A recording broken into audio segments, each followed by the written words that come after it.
Hey everyone, welcome to Stratele Studios. I'm Jeff Castanon. Welcome to another No Pause video reaction and analysis. Today we have one from Schumann. This is Symphony No. 3 with Christoph Eschenbach. Thank you, Phil, so much for requesting this. Let's not hesitate. Let's get right into this. Here we go.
What a beautiful piece of music. My gosh. Yeah, as I'm watching this, I'm thinking to myself, and I think it was when they showed the cellist. I was thinking, I wonder if they're ever confronted by music that is really, really complex for them to play, that they stress out about it, because I'm thinking they've got, a seat in this orchestra, and their responsibility is to play the music. And I wonder if it ever gets so difficult for any of them. And what do they do in that case? Do they just woodshed the piece and just make sure that they can do it?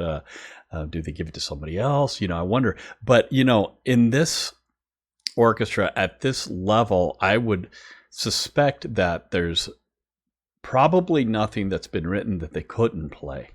And that's why they're there.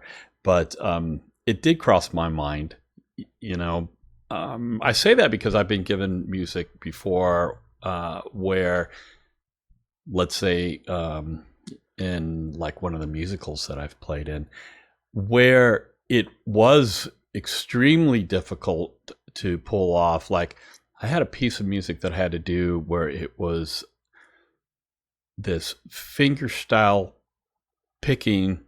I had to basically cover it, and I'm like, this is almost impossible to play. And it was a little solo piece, and I was like, how important is this to play exactly like this is? Because it was really just a background thing for what was going on stage with the actors. So there's a lot of dialogue going on. Well, luckily, the MD, music director, had called me up, and he said, "Hey, have you had a chance to look at piece whatever it was, 12A?" And I'm like, "Oh, let me get my book." And I looked it up. I'm like, "Oh yeah." And he goes, "What do you think about changing it?" And I was like, "Thank God." I'm like, "Sure. What do you want to do?" He goes, "You know what?" This was for Footloose, by the way, that I just did last year. And he said, in the movie, they have this section here, but what they do is this really cool ethereal thing with these beautiful ambient strings and swells on the guitar. And I said, it's just way better than what is written. Do you want to do that with me? And I'm like, oh my gosh, yes, please. So that was a circumstance where I actually lucked out and didn't have to play what was written. I know for an orchestra like this, that doesn't happen. You don't get to replace it. You got to play what's written. So, I thought about that. What would they do? I also wonder about this level of musicianship for these players here. Do they still continue to practice and continue to challenge themselves, even though they're, very experienced at the top of the game, their game type of thing? Or do they just no longer really feel the need to practice, that they are just going to play the pieces that they are assigned to do, and that's practice enough? I don't know. It's interesting. I've never played in an orchestra like this because I don't play really an instrument that would warrant that. Although I did play bass, drum, and orchestra in high school, but that's a whole nother thing. Anyway, so I just thought I'd throw that out there. This piece of music is so beautiful. This piece of music that Schumann wrote has got so many interesting parts to it, especially in the strings, that I'm really captivated by the string parts. But then when I get really, really into what the strings are doing, the horns come in. And the beautiful sound, the juxtaposition between what the strings sound like and the horns, it's like this change of scenery that I really, really like. And I've talked about that before, how great composers are able to do that kind of thing, where just when you've had enough of something, it goes somewhere else. And it's so beautifully done. All the great composers just know how to take you on a journey and keep everything fresh. And this piece definitely exemplifies that. That was really cool. Phil, thank you so much. I'm going to put some information in the description. I usually put Phil's write-ups that he sends me. So take a look in the description for that. He's always got really interesting stuff to talk about. So check that out. Come back for more cool stuff. We'll see you next time. All right. Bye-bye. Hey, I just wanted to let you all know that the Stratele Studio Shop is up and running. This is the artwork for the various designs that I have on the products. Basically, it's studios A through F. These are the graphics that I showed at the beginning of each video, and you can get these graphics on a variety of products. As you see here on the website, you have 10 products that are customizable. You can actually change the location or the size of the graphic on the product. I hope you come check it out.